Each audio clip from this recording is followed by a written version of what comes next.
Hi, my name is Van from IDS, and when I'm not busy slinging my toolbox in the back of a rental car somewhere,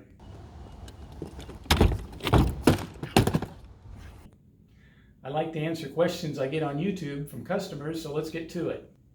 So Susan from Texas asks, "Hey Van, how do we clear out a cuvette jam when you are unable to reach the cuvette which is underneath the carousel?"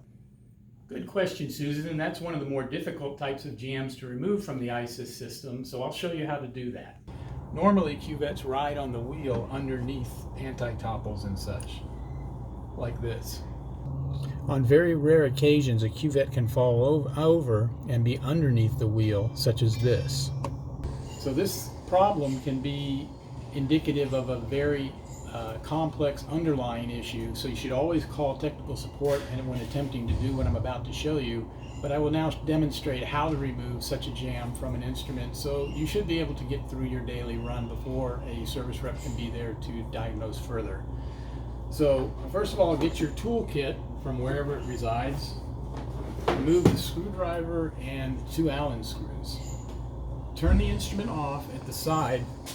Over here where your power plug is, just hit the power off. You'll have to open the lid. If you have one of the new UL systems, you'll have to stick a probe in to unlock the lid, to open the lid. Then you just proceed to take off the covers like you normally would in troubleshooting jams or anything else with an instrument. Look around for the jam and isolate where it is. You should be so lucky as to find it underneath this anti-topple, but a lot of times it'll be deeper in the instruments. In such cases, you would have to remove some more of the frames, possibly even the bracket. So when you take off the brackets and everything, then you'll get to the wheel. So inside the wheel, you'll search around until you find the cuvette. In our case, the cuvette is right underneath the anti-topple, as was demonstrated in the earlier picture. Now with the cuvette laying over like this, you have to find somewhere to get it out. You can't just rip it out of these prongs because these prongs are very sensitive, and if you bend the prong, it only exacerbates the problem and more cuvettes will fall over.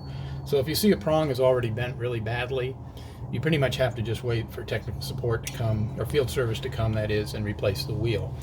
But if everything looks okay, then what you can do is take the cuvette and slowly work it through the system until you get to this section in the back. I've already removed the black piece to show where the cuvette can be removed, but if not, you remove this cuvette space saver piece so that you can access here to remove the cuvette that's jammed somewhere in the wheel. So you then just slowly, with either your Allen screw or screwdriver, or even the little hemostats that are inside the toolkit, you use that to slowly advance the cuvette through the wheel, and being very careful not to bend these prongs.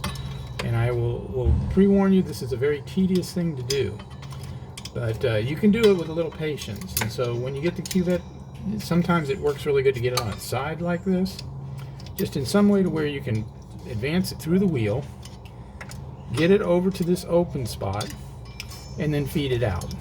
Once it's removed, you would then go about a normal startup with the system by powering the system back on after you put the covers on, put the black piece back on. And if none of these wheels are bent, none of these prongs are bent, you'll be able to reuse your instrument until an FSE can get there and replace the wheel.